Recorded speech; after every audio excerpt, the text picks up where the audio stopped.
히브리서는 히브리인들에게 보낸 서신이라고 해서 제목을 히브리서라고 했다고 생각합니다. 주로 당시에 유대인들은 히브리인이라고 불렀어요. 히브리라고 하는 뜻은 강을 건넌 자라는 뜻이고요. 최초의 히브리인은 아브라함, 강을 건넌 자라는 뜻으로 아브라함을 지칭했습니다. 이제 히브리서에서 유대인들은 당시에 유대교에 사로잡혀 있었고 진리가 아닌 많은 조상의 유전들 가지고 있었습니다. 첫 번째가 천사 숭배, 그 다음엔 모세와 아론, 이런 사람들에 의해서 이런 사람들을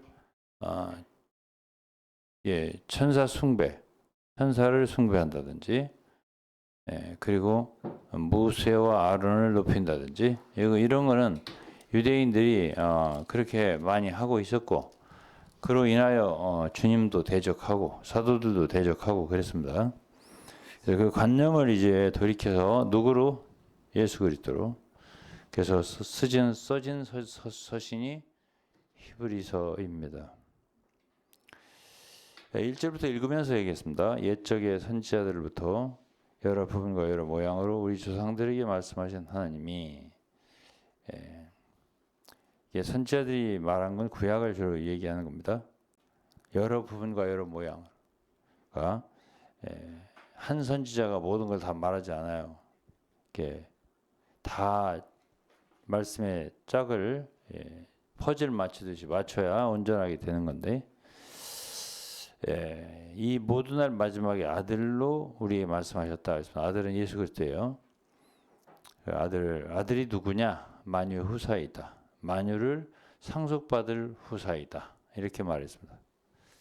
또 저로 말미암아 모든 세계를 지으셨다. 그러니까 하나님은 창조자이신데 창조하실 때 그리스도로 말미암아, 그리스도를 위하여 말미암아 지으셨다. 그러니까 온 우주, 창조물, 우주는 하나님이 지으셨는데 그 모든 지으신 만물이 그리스도를 위하여, 그리고 하나님의 모든 기업이 아들에게 상속될 그런 존재, 바로 예수 그리스도입니다.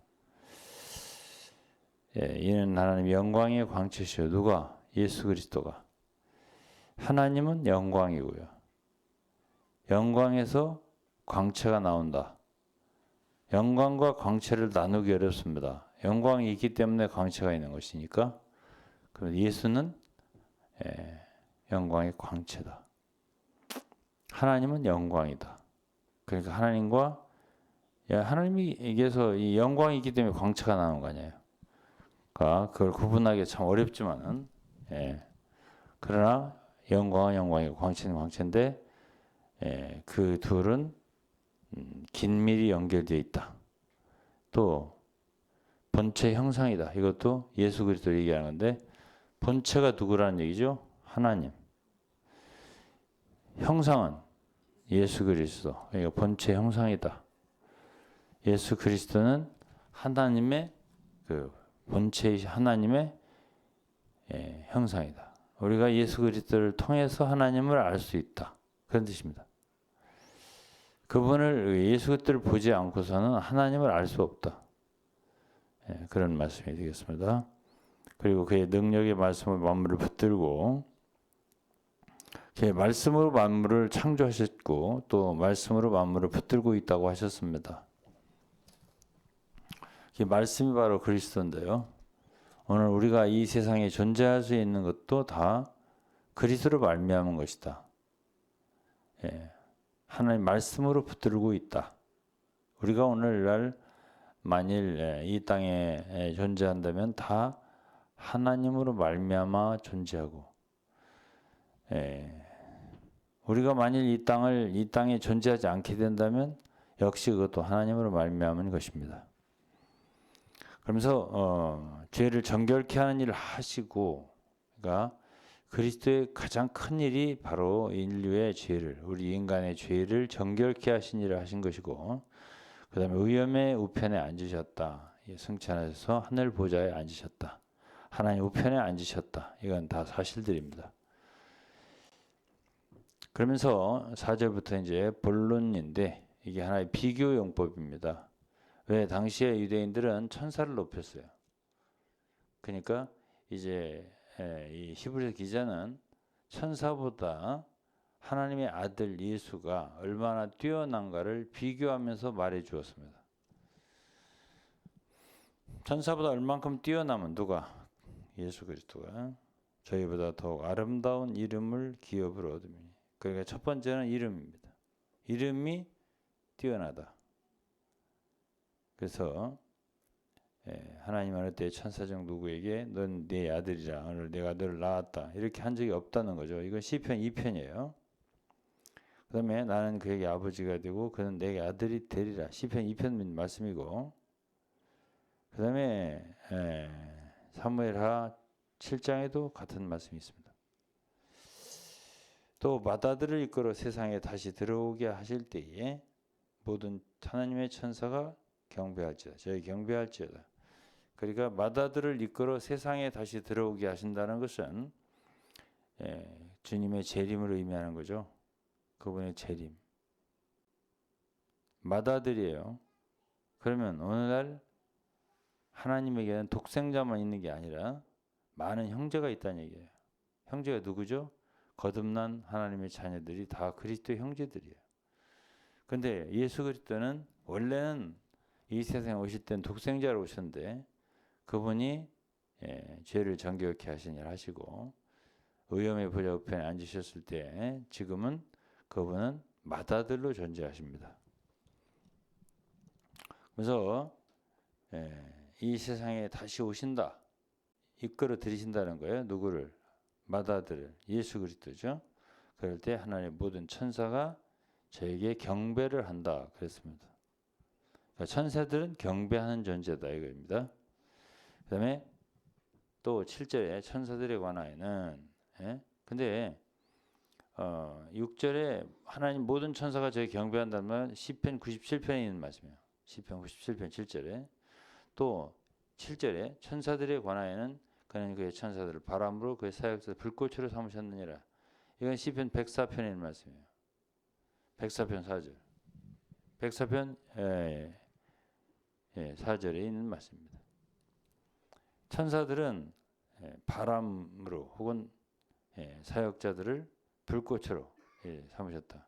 8절 아들에 관하여는 아들은 누구죠? 예수 그리스도 하나님이요. 아들에 관하여서는 시편 45편에 하나님이요 이렇게 불렀다는 거예요. 아들도 하나님이라는 거예요. 성부 아버지도 하나님이고 아들도 하나님이라는 거예요. 이게 시편 45편에 있어요. 하나님의 주의 보좌가 영영하며 주의 나라의 홀은 공평한 홀인입니다. 홀입니다. 홀이라는 왕이 갖고 있는 거죠. 그 다음에 네가 의를 사랑하고 불법을 미워하였으니 누가? 아들이. 아들도 하나님이라고 했잖아요. 아들에 관하여는 시편 40편에서는 하나님이라고 불렀다 그런 뜻이에요. 9절에 네가 의를 사랑하고 불법을 미워하였으니 그러므로 하나님 곧 너희 하나님이 즐거움의 기름을 네게 부어 네 동료들보다 승하게 하셨도다. 그래서 이 아들 예수는 의를 사랑하시는 분이고 불법을 미워하시는 분이라고 했습니다. 그러므로 하나님이 즐거움의 기름을 부으셨다. 그래서 너 동료들보다 승하게 하셨다. 그러니까 예수 그리스도는 뭐 동료들이 누구겠어요? 뭐 인간이겠습니까?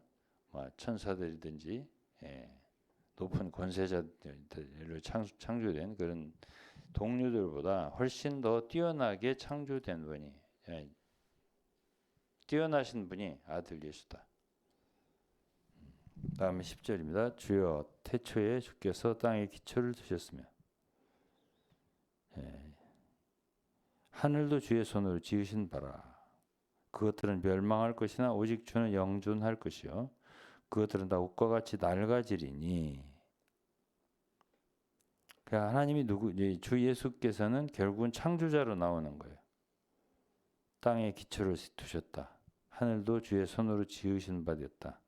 근데 그것들은 멸망할 것이고, 그러나 오직 주는 영존한다. 그러니까 이 세상의 모든 만물도, 땅의 기초도 하늘도 주님의 손으로 지었지만은 그것은 장래 다 멸망한다. 오직 주님만 영존한다.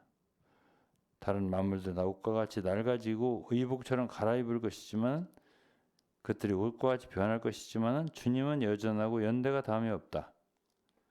이 모든 게 다 시편에 있는 말씀들을 인용한 거예요. 시편 34편, 50편 뭐 이렇게 여러 군데를 인용한 거예요. 그런데 어느 정 천사 중 누구에게 내가 네 원수로 네 발등상 되기까지 너는 내 우편에 앉았으리라 하셨냐.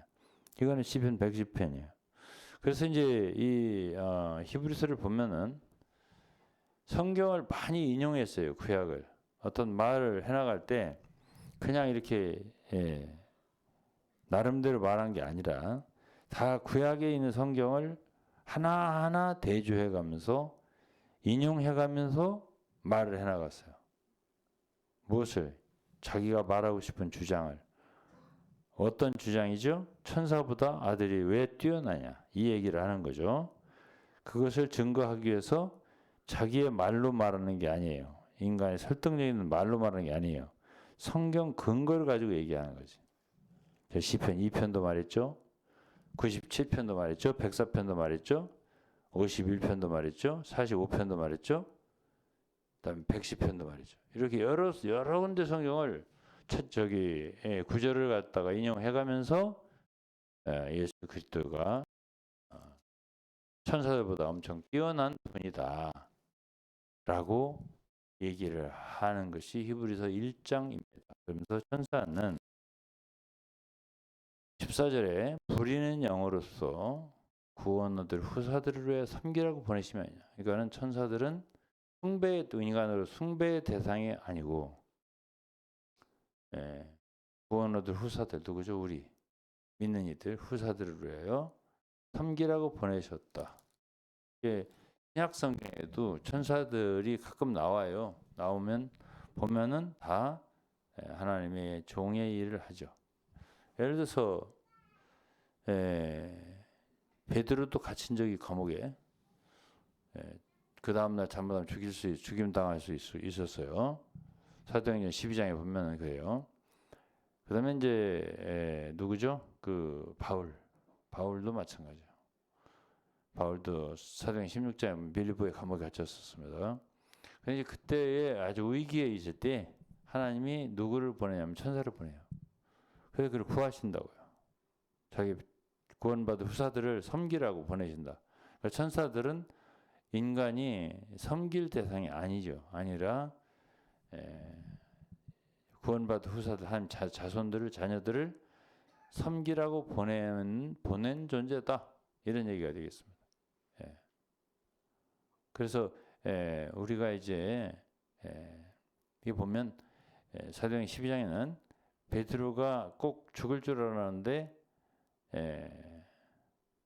저기 감옥에서 나왔잖아요. 나와서 로데라고 하는 이제 요한의 어머니 마가의 집 거기 갔을 때 로데라는 계집아이가 이제 보고서 베드로의 천사가 아닌가라고 생각을 했었거든요. 그때 그 요한의 어머니 마리아 집에서 기도를 하고 있었어요. 사람들이 베드로 목소리라고 분명히 베드로 목소리 아니 사람들이 베드로의 천사가 아니야. 그러니까는 최소한도 하나님은 그의 자녀들에게 한 사람 이상의 천사를 두어서 섬기게 만들었다. 그래서 정말 어떤 위험한 순간에 지키기도 해주시고 감옥에서 꺼내주기도 하시고 이런 여러 가지 기적적이고 기묘한 역사를 행하실 때 사용하는 종들로 세운 게 천사들이에요. 그러니까 하나님께서 말하자면 영원한 존재잖아요. 그러나 영원한 존재인데 예? 영혼과 시간의 관계를 조금 얘기하면 참 신비한 게 많아요.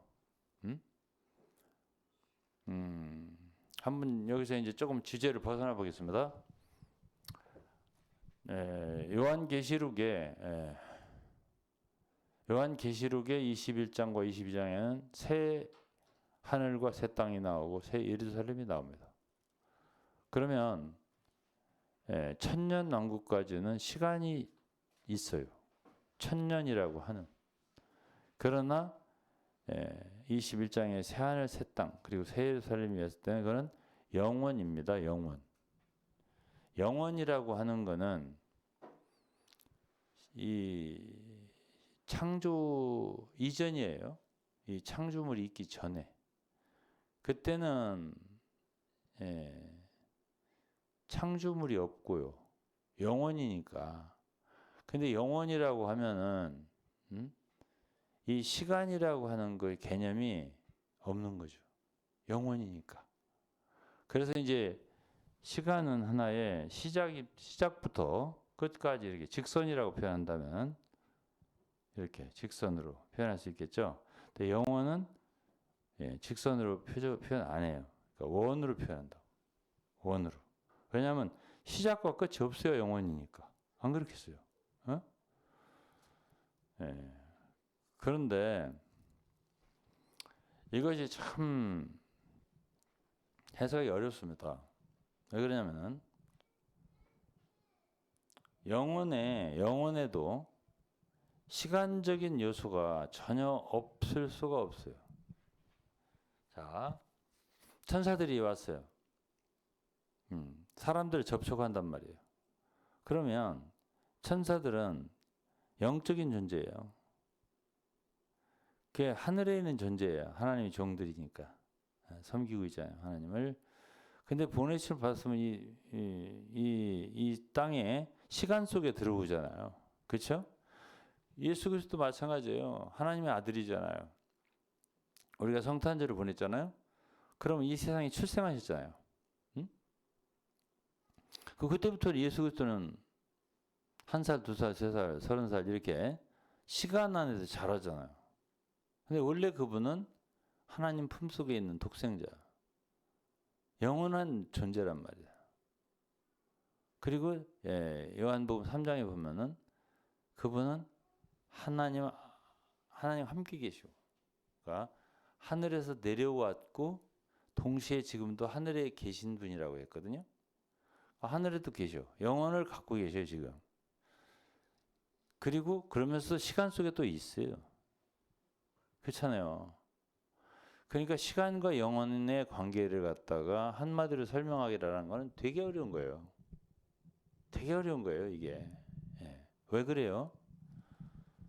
인간이라고 하는 거는 피조된 세계에서 보이는 세계에서 시간과 공간의 제한을 받는 피조물이란 말이에요. 그런 존재가 영혼을 갖다가 논한다는 자체가 상당히 어려운 얘기예요. 왜? 우리의 생각, 논리, 사고, 두뇌, 지혜 이런 건요. 물질 세계에서만 우리가 사용해봤지 영혼 세계를 갖다가 대해본 적이 없어요. 그렇잖아요. 그렇기 때문에 성경을 갖다가 함부로 해석을 하면 굉장히 곤란에 빠지게 됩니다. 왜 그렇죠? 이 성경은 그 자체가 영원성을 띠고 있어요. 그렇기 때문에 이 성경을 다 아는 것처럼 해석하는 사람들이 있는데 되게 위험한 시도입니다. 그래서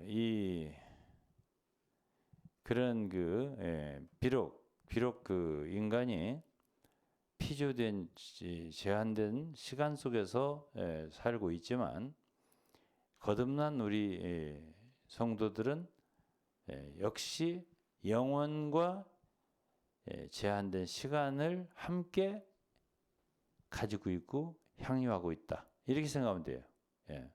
이 두 가지 요소가 다 함께 있는 거예요. 지금 우리는 이 세상 사람들 어때요? 한 가지만요.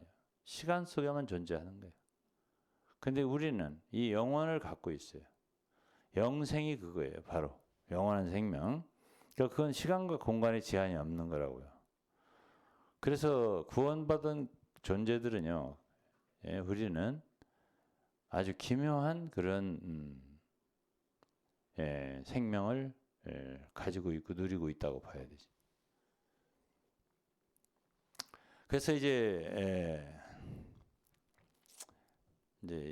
오늘 본질에서 약간 벗어난 얘기를 하게 되는데요. 요한계시록의 21장, 22장에 새 예루살렘 성이 나오거든. 예? 근데 이제 그것을 예, 어떤 사람은 예, 특히 예, 지방교회 위트니슬리라고 하는 사람은 그것을 예, 상징을 하고 해석을 하거든요. 상징이다. 그래서 아주 기가 막힌 그 논리로다가 예루살렘 성의 여러 가지를 예, 그게 물질적인 것이 될 수 없고 다 상징이라고 해석을 했습니다. 그렇죠? 예. 근데 이제 오늘 제가 예, 간단하게 말해서 예, 영혼과 시간의 문제, 영혼 안에 있는 것들, 영혼의 예, 본질, 그리고 시간 안에 있는 예, 피조물의 창조물의 존재, 이것에 대한 것을 조금 말씀을 드리고 얼마나 이런 것들을 이해하기 어려운가를 얘기를 할 거예요. 하나님이라고 하는 존재가, 하나님이라고 하는 분이 삼위일체예요.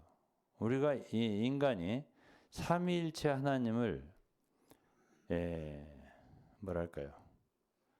정의를 하러 대들수록 미궁에 빠지게 돼. 왜 그럴까요? 그거는 셋이잖아, 분명히. 성부, 성자, 성령. 근데 또 한 분이잖아요. 이 세상의 수학으로는 그걸 풀 수 있는 게 아니에요.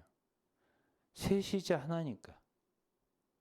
거긴 분명히 구별도 있는데 거긴 본질상 절대 구별할 수 없는, 나눌 수 없는 게 또 존재해요. 그렇기 때문에 이러한 하나님의 존재조차도 이 세상의 피조물 세계 속에서는 없는 존재이기 때문에 이 피조된 사람들의 이 생각과 사상 가지고는 그것을 갖다가 설명하고 정의하기 어려워요. 그것만 알아도 오늘날 이런 이단에 빠지지를 않을 것 같아요.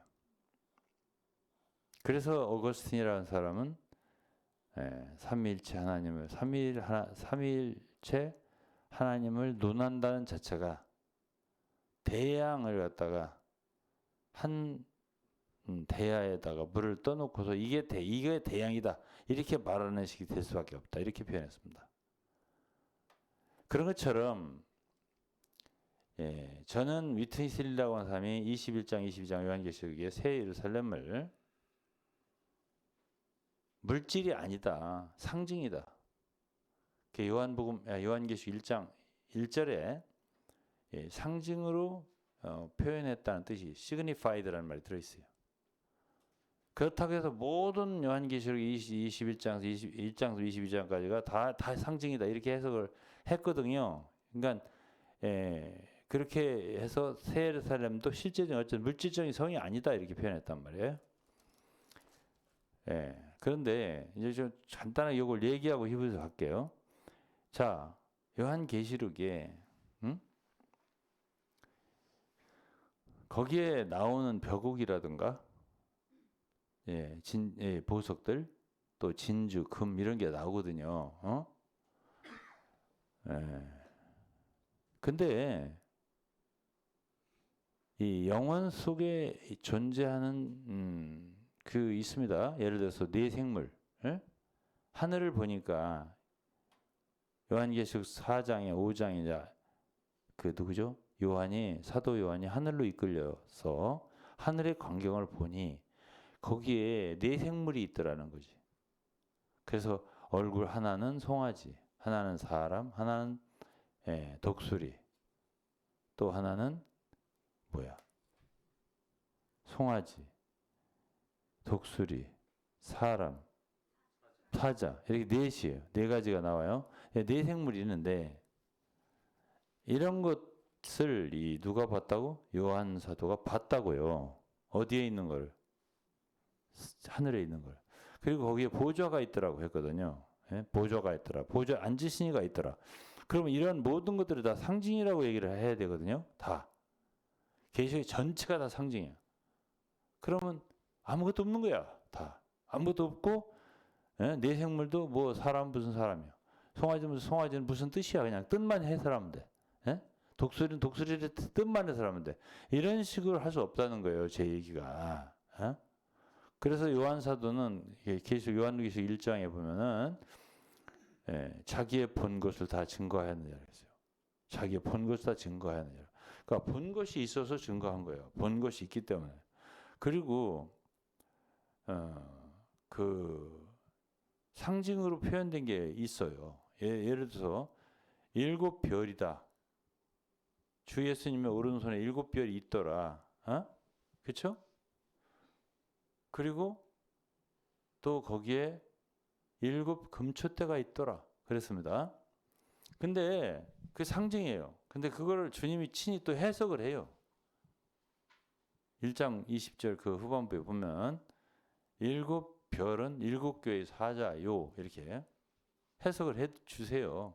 그리고 7 금초대는 7 교회니라. 이렇게 표현한단 말이야. 그러니까 주님이 아주 미궁으로 어떤 걸 아주 상징으로 그러니까 아주 그래서 계시록 때문에 이단이 많이 생겨나는 거예요. 그러니까 그런 것들을 기묘하게 해설해서 사람들이 그렇구나 하고 쏙 빠지게 이단에 이렇게 하게 했기 때문에 요한계시록을 로 말미암아 이단이 많이 생겨요.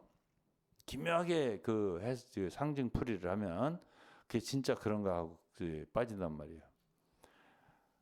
그런 것을 제일 아주 그 신기하게 해설할 수 있는 게 요한계시록인데요.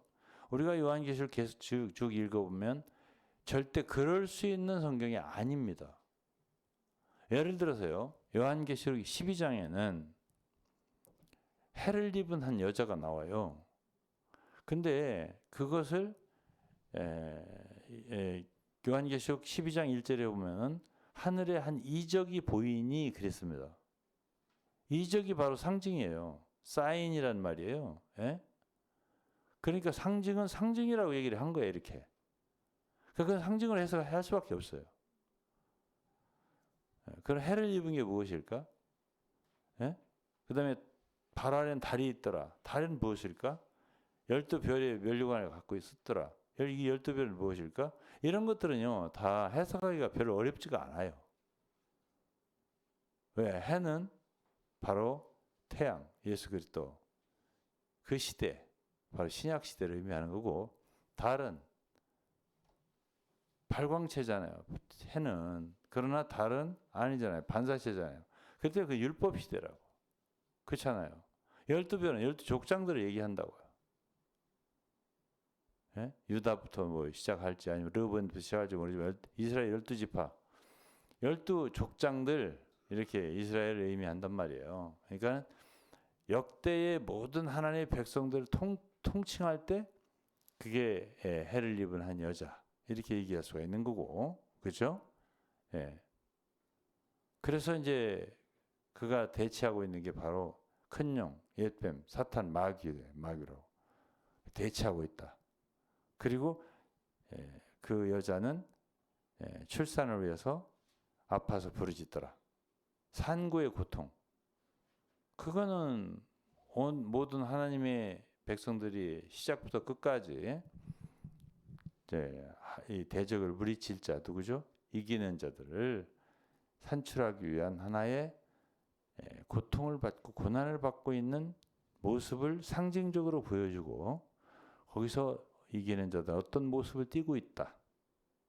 그런 얘기 쭉 한다고요. 그래서 아주 대단히 미궁으로 빠져들어가게 만들지는 않습니다. 상징이라 하더라도. 금방 알 수가 있죠. 왜? 성경 전체를 놓고 우리가 해석하면 해석이 되는 거니까.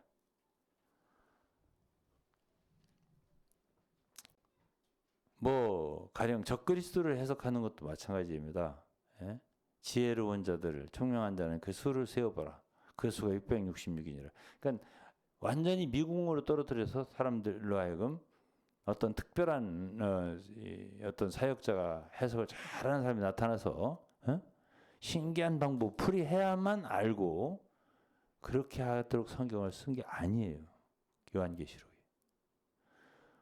그래서 21장, 22장을 새 예루살렘에 관한 것도 다 상징이다. 그런 물질적인 성이 아니다라고 하는 거는 그거는 굉장히 엇나간 것이다. 빗나간 것이다. 지나친 것이다. 이렇게 말씀을 드리겠습니다. 왜 그러냐? 요한계시록 21장을 보면은 성은 봤다고 그랬고요. 성은 이 하나의 성,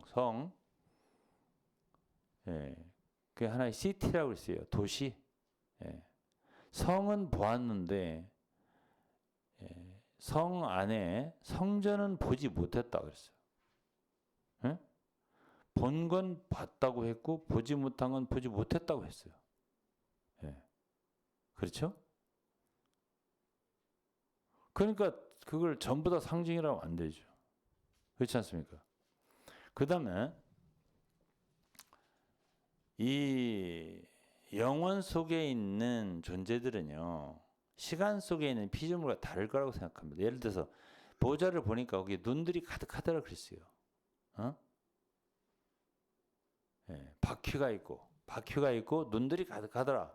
이건 에스겔 1장에 나와요. 근데 그게 이사야서 6장에도 나오고 요한계시록에도 나와요. 4장, 5장에 보면 보좌 앞에 광경이 나와요. 근데 그런 걸 보면은 하늘을 본 사람들, 에스겔도 그렇고 요한도 그렇고 거의 다 뭐 좀 대동소이한 게 있어요. 이사야도 그렇고 다니엘도 그렇고 비슷한 게 있어요. 얘기하는 게.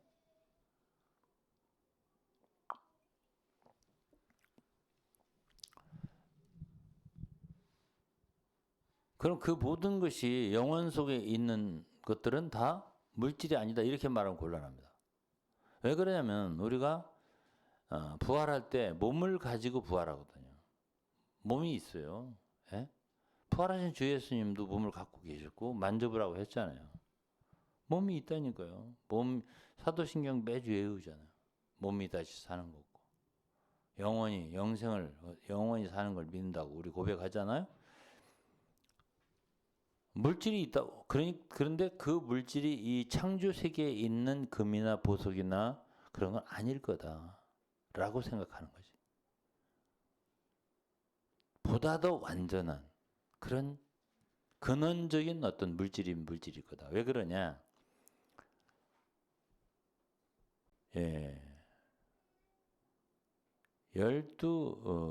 이게 문이 있어요.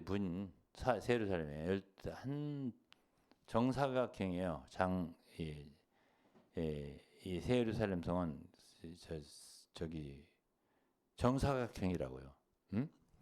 근데 거기에 정사각형에 문이 12개가 있어요. 그러면 한 면에 몇 개씩 있어야 돼? 3개씩. 3개가 사면에 있으니까 12개잖아. 근데 문 하나가 한 진주로 돼 있다고. 한 진주가 한 문이라고. 21장 읽어보면. 그럼 여러분 진주가 어디서 나오는지 아세요? 조개에서 나온다고. 그럼 아무리 큰 조개가 말이야.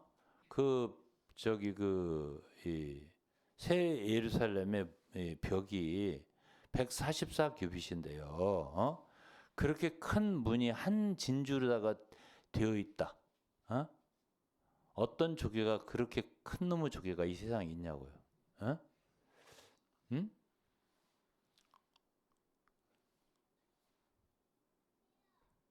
근데 분명히 진주거든요.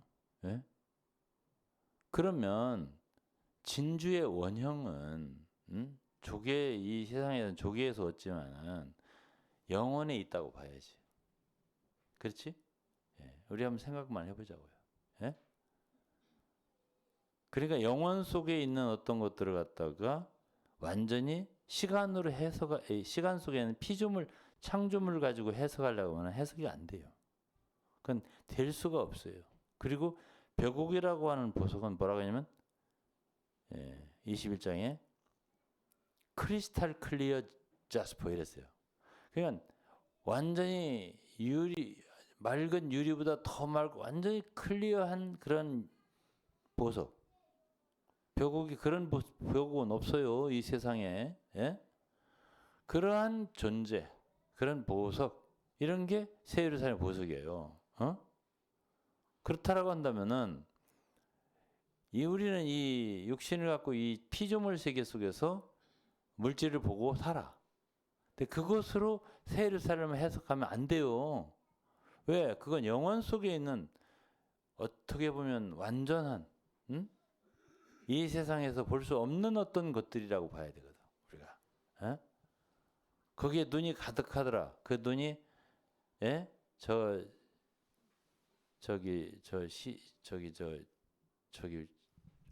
어시장 여기 게 어디지 이름이? 고기 여기 무슨 시장이 여기 소래포구에 자주 가봤어요. 그러면 아주머니들이 쳐요. 고기를 쳐. 그래서 내가 한 번은 잔인하네. 어떻게 그 멀뚱멀뚱하게 눈을 뜨고 있는 고기를 갖다가 목을 쳐요. 그러니까 나를 다시 한번 쳐다보더라고. 그런데 이게 물고기도요. 어쨌든 눈이 있더라고 다. 아무리 못난 조그만 고기도. 근데 다른 건 아까운 게 아니고 눈이 그렇게 아깝더라고요. 저걸로 보는 건데 치네 막. 근데 보호자를 봤을 때 눈이 많더라는 얘기는 이 사람 저 사람 했어요. 근데 그 눈이 물고기 눈하고 비슷할까요? 난 그렇다고 생각 안 합니다. 잠자리도 눈이 있고 다 눈이 있더라고요. 보면. 근데 그런 눈은 아닐 거라고 생각합니다. 이 예창조의 눈은 다 썩어요. 사람도 죽으면 다 눈도 썩어요. 그 눈은 아닐 거라고 나는 생각을 합니다. 진짜입니다, 제가. 그러면은, 그 완전한 세계잖아요. 하나님의 뜻이 하늘에서 이루어진 것까지 땅에서도 이루어지이다. 하나님은 완전한 질서를 하늘에서 이미 확보하고 계시다고 봐야 돼요. 그분의 원하는 대로 이루어진 게 하늘이에요. 영원 안에서 다 이미 이루어졌다고 봐야 되는 거지. 사실 난 교회도 그런 존재라고 생각합니다.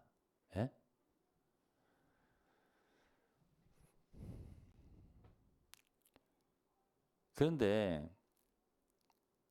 이게 이 영혼이라고 해서 시간적인 개념이 조금도 없다면 거기 많은 왕들이 이 땅에 있는 여러 가지를 가지고 들어갔다가 나오기도 하고 그런 얘기가 있거든요. 21장에 계시록 21장에 들어간다. 성에 들어간다는 거야. 그러면 시간적인 개념이 전혀 없다면 딱 이렇게 서 있어야지. 시간적인 개념이 없다면 들어간다, 나온다. 그러면 시간 개념이 있는 거지. 안 그래요? 그걸 해석할 수 있냐고. 사람 생각으로. 그 다음에는 22장에 보면은 생명나무에 실과가 있는데요. 강좌하고 강이 흐르고 있어요.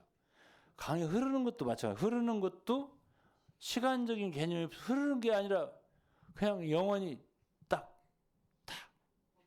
어떤 상태로 있어야 돼. 안 그래요? 근데 이게 흐른다면 뭔가 시간적인 개념이 있으니까 흐르는 게 있는 거 아니야. 그 다음에는 생명나무 하시는 12가지 실과를 달마다 맺힌다. 달이 있네? 달마다. 1월, 2월, 3월. 그리고 새로운 실과가 맺힌다?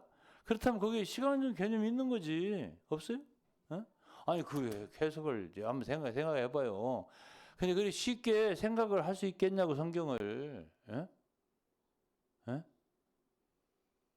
그리고요, 이 어떤 영세라고 하지만, 영세? 하나님이 영원한 영세 창세 전에 우리를 선택을 할 때도 예? 그냥 한 번에 이렇게 하시지 않았을 것 같아요.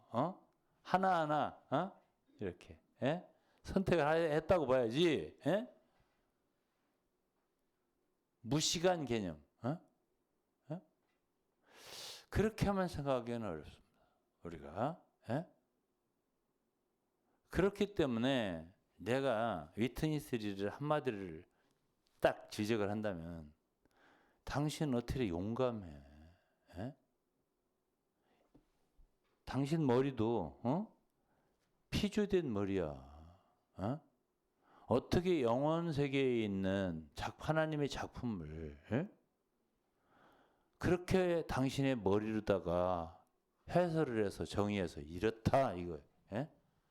그럴 수 있는 존재는 아니라고 생각합니다. 인간의 생각, 사고의 이상 너머에 있는 거라고 생각합니다. 그래서 또 그걸 배우는 사람들은 아 그렇구나 이렇게 또 빠지는 사람도 뭐야 또. 그래서 경외하는 마음을 가져야 됩니다. 영세에 관한 한 우리가 하나님을 삼위일체 하나님이 뭐다 이렇게 해가지고 양태설이냐 무슨 모달리즘이냐 뭐 삼위 양태론이냐 뭐냐 아니다 나는 기다 이렇게 했었는 이유가 바로 이러한 인간의 피조물의 그 머리 그러한 사람의 지혜로 영혼 안에서 예비된 것들을 갖다가 측량하고 정의하려다 보니까 빠지는 거예요. 적어도 우리는 잘 모른다. 말씀하신 대로 믿는다 그냥. 이러면 오염수가 적어요. 오염성이 적다고. 근데 그거를 이 세상의 철학과 논리로다가 분석을 해서 정의를 해내서 사람들 이해를 시키려고 하는 거야. 그게 이해가 안 됩니다. 지금 당장에 내가 몇 가지만 요한계시록 21장, 22장에서 얘기를 해도 그게 상징으로만 해석할 수 있는 부분이 아닌 게 있네? 라는 금방 느낄 수 있지 않겠습니까? 안 그래요? 어떻게 해석할 건데? 물질이 없다? 물질적인 게 아니다? 어떻게 그렇게 말할 수 있는데?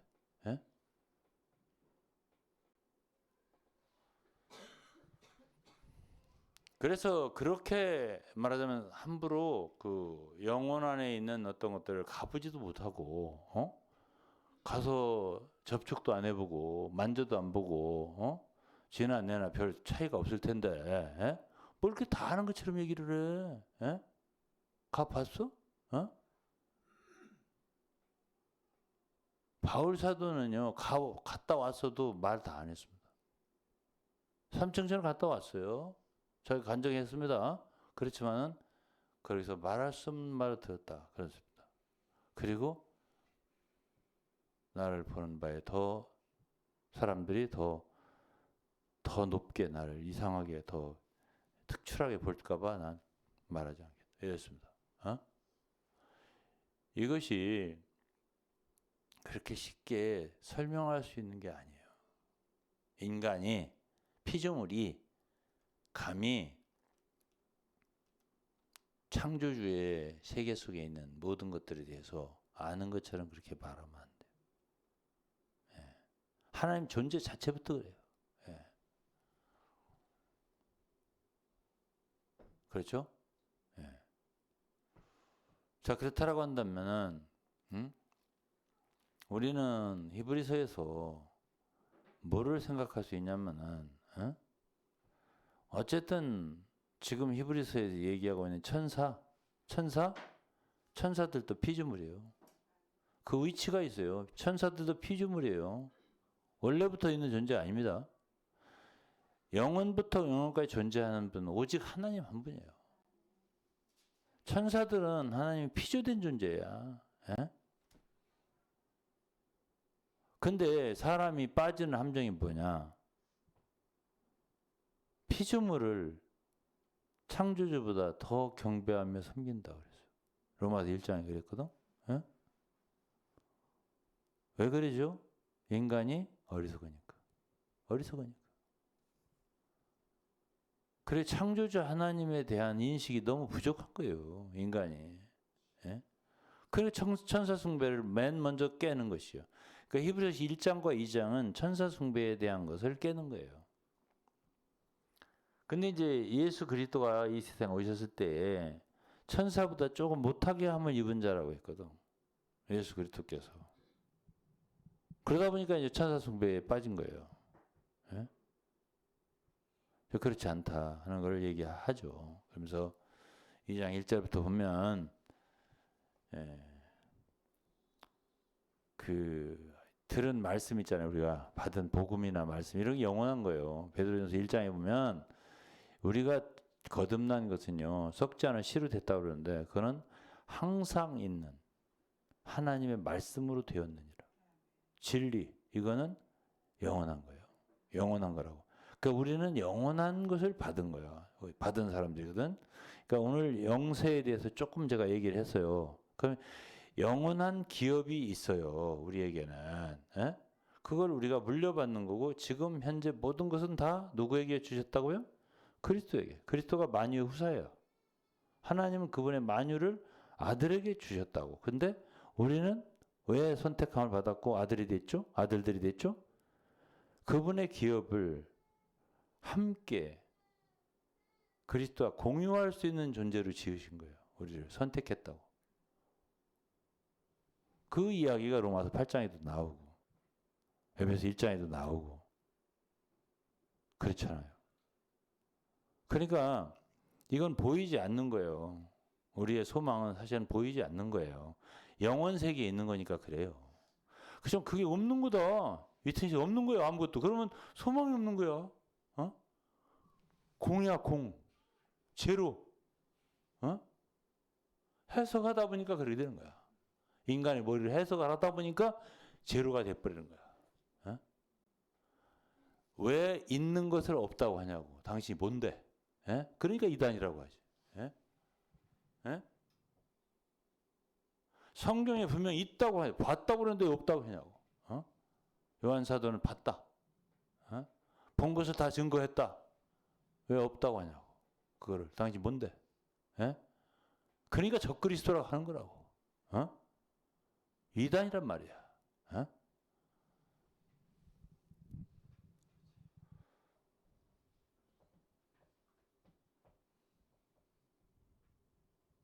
정신들 좀 차렸으면 좋겠어요. 제가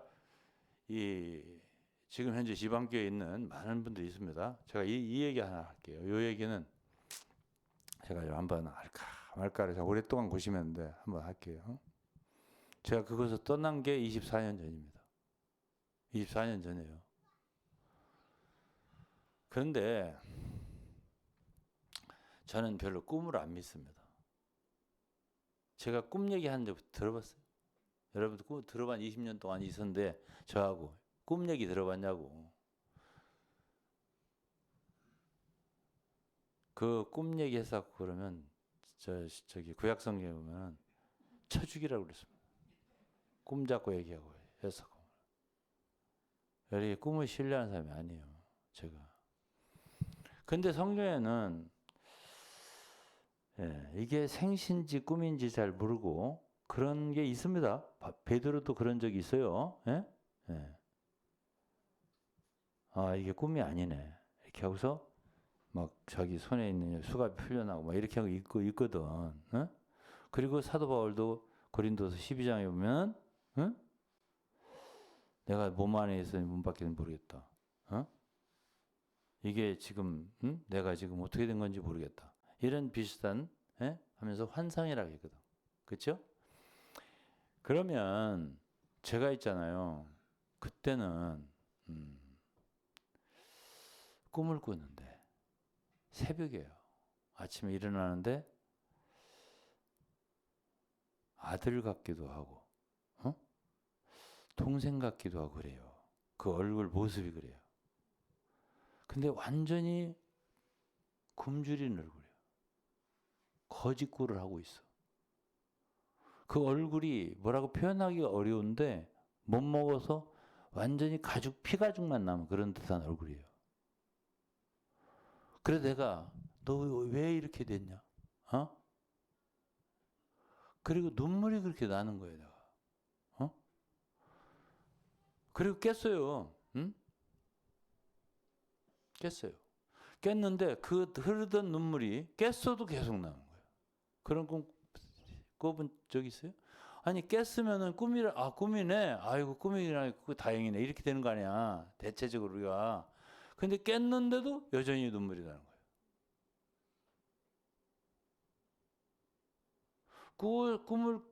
꿈으로 보았을 때도 흐르던 눈물이 깨서도 여전히 내가 눈물을 흘리고 있는 거예요. 근데 내가 알겠는 거예요. 뭔가를 이게 무슨 뜻인가 알겠는 거예요. 더 이상 설명을 안 할게요. 나에게는 아들과 같고 동생과 같은 존재들이 있구나. 그런 생각을 했죠. 제가 요즘에 쓴 책을 멀리 있는 한 지체에게 먼저 읽어보라고 보냈어요. 교정도 볼 겸.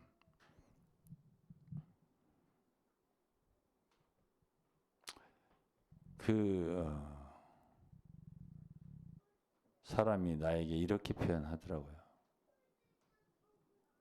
참 그들에 대해서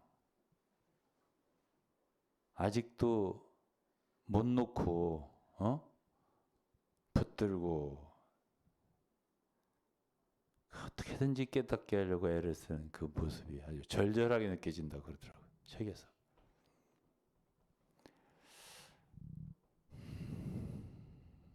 제 말을 들으시는 분들 다시 생각하셔야 할 거예요. 너무 중국 사람들 믿지 말고. 예.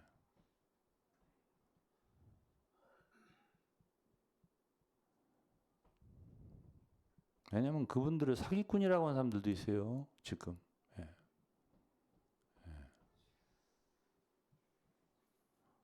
이 제 책이 나오면 그 증언한 사람들이 한 10명 나오는데 워치마니에 대해서 한 서너 명? 또 몇 명? 위트니스에 대해서 또 몇 명 나오는데 정상으로 보이지 않아요. 저도. 예. 뭘 그렇게 믿어요. 예? 말씀도 온전한 해석이 아니에요. 성경에 대한 그야말로 성경을 경외하는 두려워하는 태도가 적어요. 예. 말하면 다 자기 말을 하면 자기들이 말하면 다 그게 성경을 정의한 것처럼 정의된 것처럼 영어로 definition, define 한 것처럼 이렇게 말들 했잖아요. 성경 그렇게 할 수 있는 책이 아니에요. 예. 절대 그렇게 할 수 있는 책이 아니에요.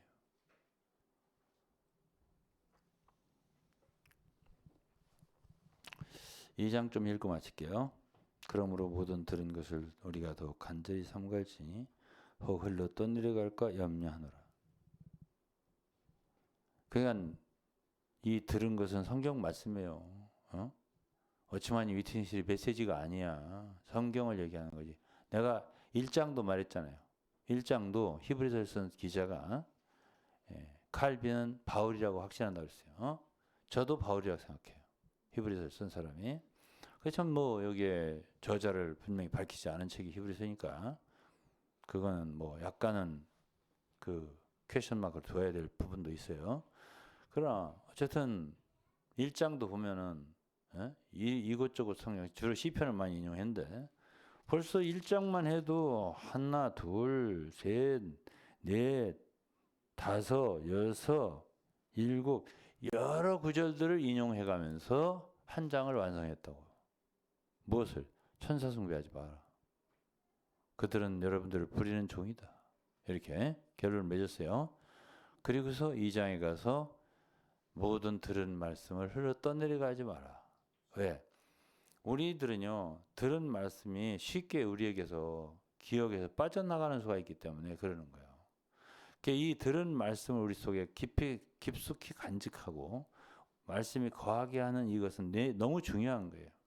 그런데 지방교 성도를 내가 가만 보면은 이 성경 이 본문 말씀은 시시해서 안 읽어요.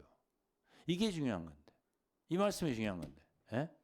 이 말씀 한 구절을 내가 붙잡고 있는 게 중요한 건데 그 해석에 빠져가지고 그 달콤한 해석, 현란한 해석, 아름다운 해석, 지혜로운 해석 여기에 빠져서 본문을 싱겁게 여기고 가소롭게 여기고 하찮게 여긴단 말이에요. 예? 이렇게 가르치는 사람이 누구야 도대체? 예? 왜 그런 사람 말을 믿고 제 같은 사람 말은 진정한 충성과 사랑으로 하는 말을 안 듣죠? 예?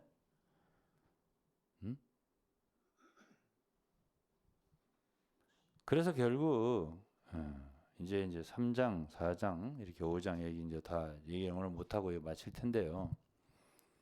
결국 이제 3장에서 이 히브리서 기자 바울이라고 합시다. 함께 하늘의 부르심을 입은 거룩한 형제들아, 우리의 사도시며, 우리의 믿는 도리의 사도시며 대제사장이신 예수를 깊이 생각하라 그랬습니다. 그러니까 결국 1장도 초점은 누구에게 맞춰져 있죠? 예수. 천사보다 뛰어나다. 왜 그러면 2장에 그분 천사보다 약간 못하게 하시면 창조됐냐? 우리를 구원하는 구원의 대장이 되게 하기 위해서다. 그리고 우리의 연약함을 채울하기 위해서 그분이 고난을 받으셨다. 우리를 말하자면 사망의 두려움에서 해방하기 위해서다. 사망의 세력이 잡은 자 원수 마귀 원수로부터 우리를 벗어나게 해야 합니다. 그리고 그분은 연약한 걸 친히 채울하셨기 때문에 경험하셨기 때문에 우리의 연약함을 돌보실 수 있는 대제사장이 되셨다. 이런 얘기가 이제 2장에 나옵니다. 그렇게 쉽게 말해서 왜 예수 그리스도는 천사보다 못하게 된 그런 연약한 인간으로 이 세상에 사셨냐 하는 얘기 설명한 거예요. 2장이. 예?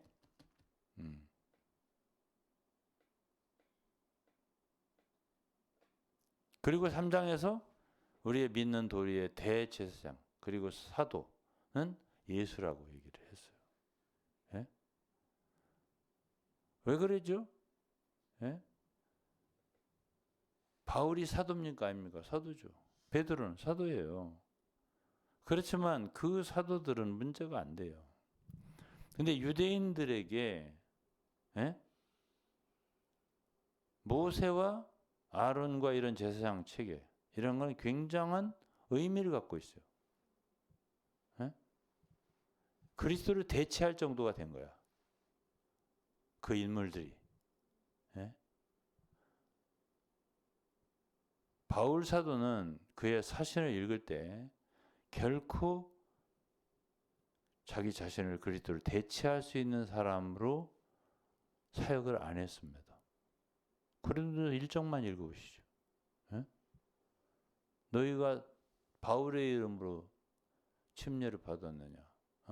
바울이 너희를 왜 십자가에 못 박혔느냐? 왜 바울 하냐? 내가 지혜로운 말로 왜 전도를 안 한 줄 아냐? 십자가의 도가 헛되게 될까 봐 그랬다. 자기를 제거했습니다, 바울은. 근데 이스라엘 백성들이 당시에 이때 히브리인들에게는 모세와 아론과 이러한 그 체계가 예수 그리스도 하나님의 아들을 대체하는 수준까지 나가고 천사 숭배도 왜 그렇게 했어? 예수 그리스도 하나님의 아들보다 높으니까. 우리가 오늘 워치만이나 위트니 왜 말을 하죠? 집안께 미워서? 아닙니다. 내가 그렇다면 정말 하나님의 종이 아닙니다.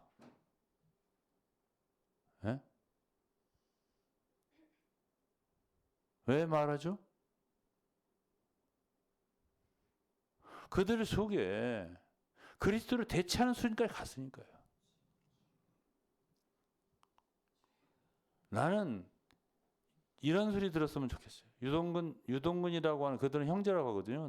유동근 형제는 예수 그리스도에 대한 존경도 경외심이 부족하다. 이런 소리 좀 들었으면 좋겠어요. 그래? 정말? 그러면 나 회개하겠습니다. 내가 어른이 그렇게 할 겁니다. 그들과 내가 부딪히는 대척점은요. 예수 그리스도로 인한 게 아니에요. 워치만이 위태실 때문에 그러는 거예요. 지금. 왜 그들이 우리의 논쟁의 대상이 돼야 합니까? 왜? 그들이 누군데? 예? 히브리서 왜 썼어요? 유대인들에게. 예?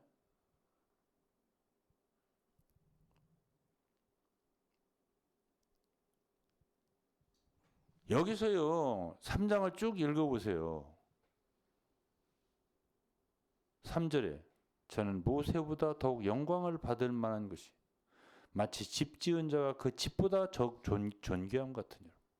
어? 왜 이런 말을 해야죠? 어? 왜 이런 말을 꼭 해야만 되죠? 예? 예수 그리스도가 누구냐?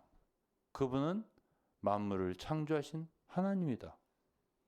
4절에 4절에 집마다 지은 이가 있으니 만물을 지으신 하나님이시니라. 모세는 기껏해야 5절에 장래에 말할 걸 증거하기 위해 하나님의 온 집에 사환으로 충성한 것뿐이다 이거예요. 어? 예? 위트니스나 오치만이가 모세나 아론만 대할 수 있어요? 예? 그들은 그래도 쓰임 받은 종들이에요. 예? 주님도 모세의 충성을 칭찬했어요. 예? 그러면 이 사람들이 좀 쓰임 받았습니까? 예? 방해를 받습니까? 하나님의 왕국에. 왔지만 유티신 말이에요. 어? 그 한 무리의 사람들 속에서의 교황처럼 되어버리고 신격화가 된 거지 모든 그리스도인들 속에는 아닙니다. 예? 그렇기 때문에 그들에게는 어너더 히브리서가 필요하다니까요. 예? 필요해요. 예? 그래 오죽하면은 사도가 누구야? 오치만이야? 사도가 누구야? 위트니스야? 아니야. 하늘에 계신 그리스도야 라고 말하는 거지. 이게 3장입니다. 예.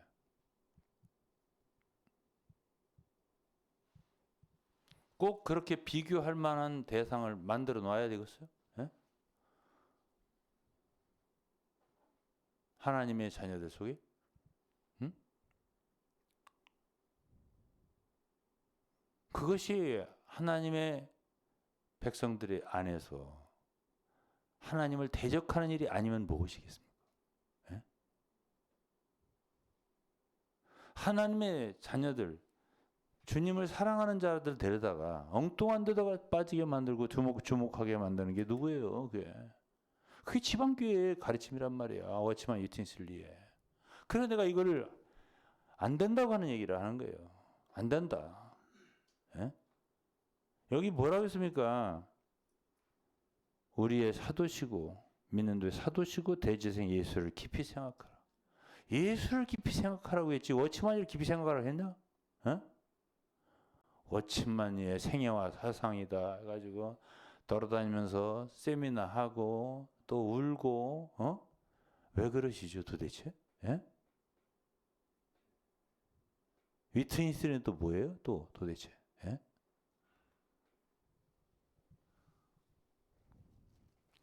성경대로 사역이나 했습니까? 예? 바울처럼 사역을 했어요? 예? 그렇게 눈물과 겸손으로 섬겼습니까? 성도들을? 그것도 아니면서 예? 뭘 그렇게 높여요? 예? 다 어쩌면 투성이에요. 내가 오늘 계시록 새 예루살렘 조금 얘기했지만 새 예루살렘을 내가 왜 얘기하냐면 위트니스의 최고봉의 하이피크 레벌레이션이라는 거야. 새 예루살렘의 상징으로 다 표현한 게 말이야. 이걸 설명해놓고. 예? 그래서 내가 말을 하는 거예요. 절대 그렇게 해석하면 안 된다고. 예. 아니 예수님께서 제자들에게 위로하시면서 요한복음 14장에 예? 내가 가서 처소를 예비한다 그랬거든요. 예? 그게 아버지 아니라는 거야. 예? 참. 아니 그러면 우리가 부활한 몸을 입을 겁니다. 주님 다시 왕국이 이루어지고요. 예? 그럼 왕국 시대에 어디 있을 거예요? 그것도 숙제예요. 안 그렇습니까? 예? 우리 어디 있게 되지? 왕국 시대에? 내 아버지 집에 거할 곳이 많소다 그랬거든 주님이 가시면서. 예? 그리고 새 예루살렘도 이거 예비해야 될 것 같습니다. 제가 볼 때는. 예?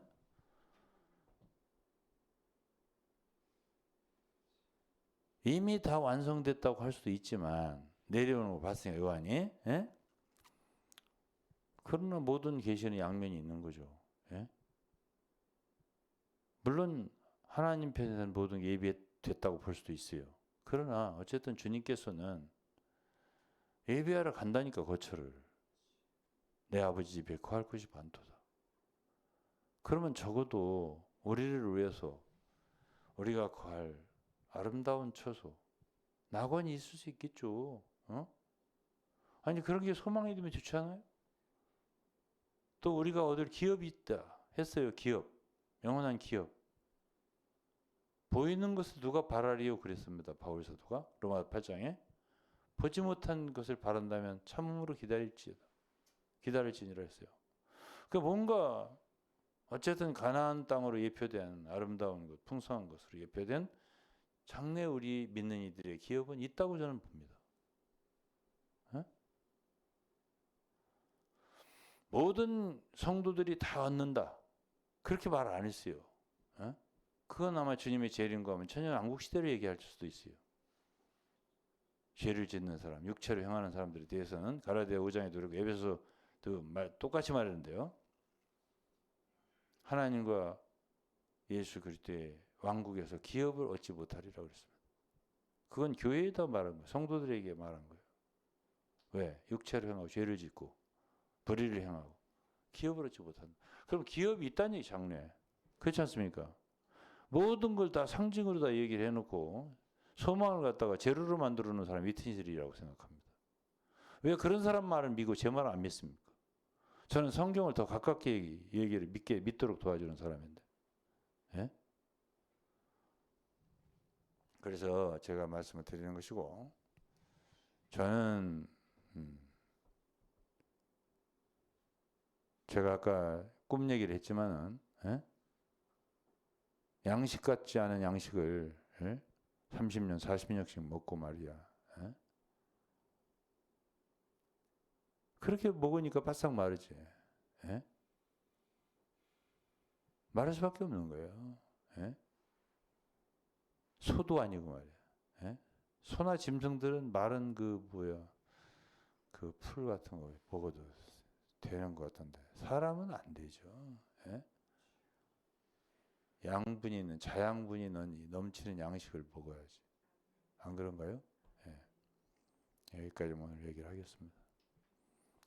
하나님 아버지 감사합니다. 오늘 또 우리에게 말씀을 주셨습니다. 주님, 주 예수보다 귀한 분은 없습니다. 비할 분도 없습니다. 오늘 사랑하는 많은 사람들, 제가 있었던 지방교 성도들이 제발 환상에서 벗어나게 하시고 사람을 붙잡는 데서 벗어나게 하셔서 오직 믿는 도리의 사도시며 대제사장 예수 그리스도만 붙들고 머리만 붙들고 그분을 깊이 생각하며 그리스도 안에서 하나 될 수 있는 저희들이 되게 하여 주옵소서. 예수 그리스도 이름으로 기도했습니다. 아멘.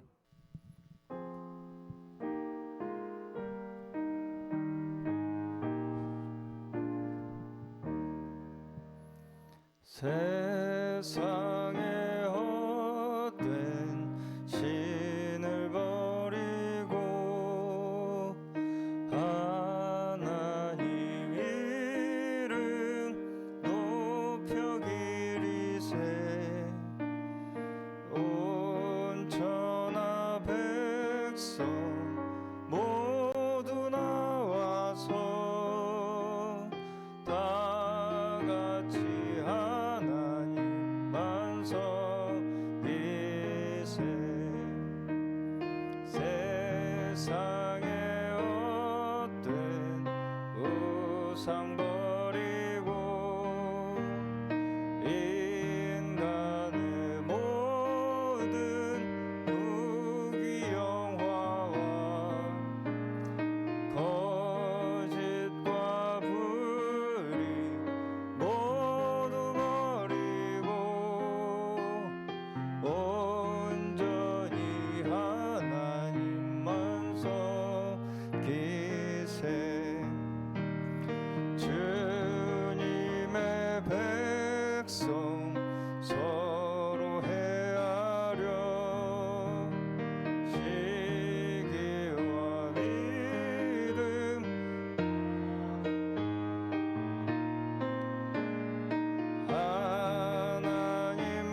2절 한 번만 더 찬양하겠습니다. 세상의 헛된 우상 버리고 인간의 모든 부귀영화와 거짓과 불의 모두 버리고 온전히 하나님만 섬기세. 아멘. 오늘 말씀 들으면서 한 가지 생각난 것이 무엇이냐면, 인간에게, 사람한테 한 가지 이런 이제 본능이 있는데, 무슨 본능이냐면 종결 욕구라는 본능이 있다고 합니다. 종결 욕구. 종결 욕구가 뭐냐면 불확실한 것을 못 참는 본능이래요. 그래서 당장의 그 불확실성을 내가 해결하고 싶은 본능. 예. 당장에, 그래서 양자 중에 하나를 선택해서 그것을 정답이라고 믿고 싶은 본능. 그것이 인간 모두에게 있는 종결 욕구라고 합니다. 저는 오늘 말씀 들으면서 어쩌면 이 종결 욕구가 우리의 우상일 수가 있겠구나, 그런 생각이 들었어요. 하나님 말씀에서 우리에게 가르치시는 바에 대해서 함부로 우리가 이렇다 저렇다, 이거다 저거다 라고 결정하고 싶어하는 그 본능이 우리 모두에게 있지 않습니까? 사실은 이 말씀 그대로 어떻게 보면 받아들임으로써 우리의 마음속에서 하나님께서는 그 계시를 우리 마음속에 창조하시는 거거든요. 그렇잖아요. 이 말씀의 그 어떤 이미지를 그대로 우리가 받아들임으로써 계시록에 있는 그 모든 상징인 것처럼, 어떤 면에서 보이는 것처럼 묘사된 그 모든 것들을 있는 그대로 우리 마음속에 믿음으로 받아들임으로써 우리 마음속에 창조되는 그 계시, 그 믿음, 그것이 바로 하나님께서 저에게 주시는 영생의 소망이라고 저는 믿습니다. 영원에 대한 소망. 결국은 우리가 이 땅에서 보이지 않는 것을 소망하며 믿으며 살아간다고 할 때에, 그것은 우리의 머릿속으로 계산하고 이해해서 가는 것이 아니라 우리를 이 땅에 창조하시고 우리에게 생명을 허락하신 그 하나님께서 우리의 아버지이심을 믿음으로 말미암아 우리는 그 믿음으로 나아갈 수 있는 줄로 믿습니다.